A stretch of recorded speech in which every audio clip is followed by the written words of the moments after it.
Insight pela sua Rádio Pelotense e também estamos ao vivo no Facebook. Bem verdade, nós temos alguns minutos mais para responder a pergunta do ouvinte. E achei oportuno, porque no caso do Alzheimer, né, nós não estamos falando do Alzheimer, nós estamos falando das pessoas que vão lidar com o paciente que tem Alzheimer, né, que também acabam sofrendo junto com o paciente de uma outra forma. Sim.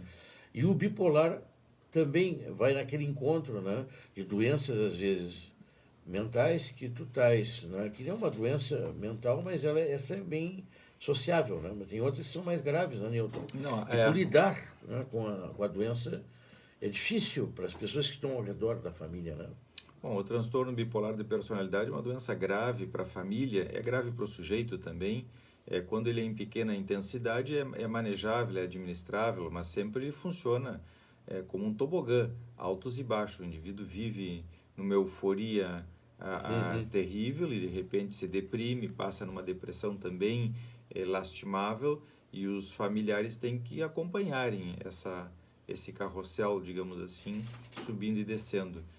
Não é fácil lidar com uma pessoa com transtorno grave bipolar, porque desestabiliza as relações, desestabiliza a economia, as finanças, desestabiliza o ambiente familiar.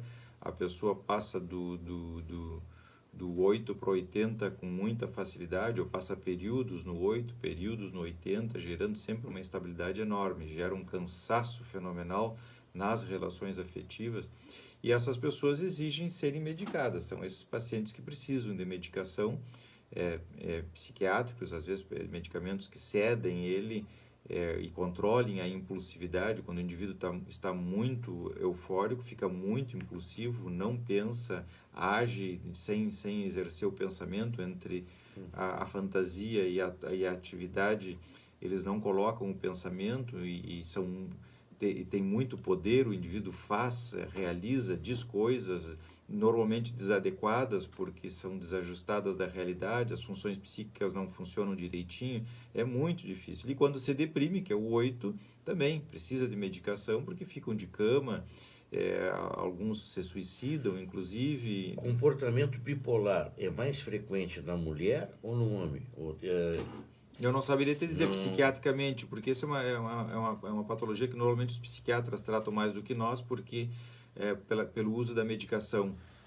O indivíduo bipolar, quando está na fase eufórica, dificilmente vai se tratar, vai ter a paz e a tranquilidade de pensar com profundidade, porque justamente a euforia desconecta, é um mecanismo maníaco de defesa do ego que faz com que o sujeito se acelere a milhaço.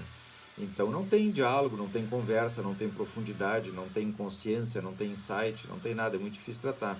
Ele usa o ansiolítico? Não, é muito mais regulador de humor, tem que usar regulador, modulador de humor. E antipsicóticos, lítio e medicamentos mais fortes para segurar, porque o sujeito está muito, muito acelerado. E quando se deprime, às vezes se deprime de ficar de cama, de não tomar banho, não comer, de não falar com ninguém, ficar dormindo dias e dias. Então também é difícil de tratar porque a pessoa não sai nem de casa para ir ao consultório. São pacientes complicados, são mais psiquiátricos que psicanalíticos, digamos assim. Nas fases mais intermediárias a gente trabalha, a gente Agora, trata. O familiar, como é que ele pode ajudar a ele não ter essa crise? Não, o familiar não vai mudar. Não vai ter influência. Não, o curso da doença ele não vai mudar. O que vai mudar é a medicação.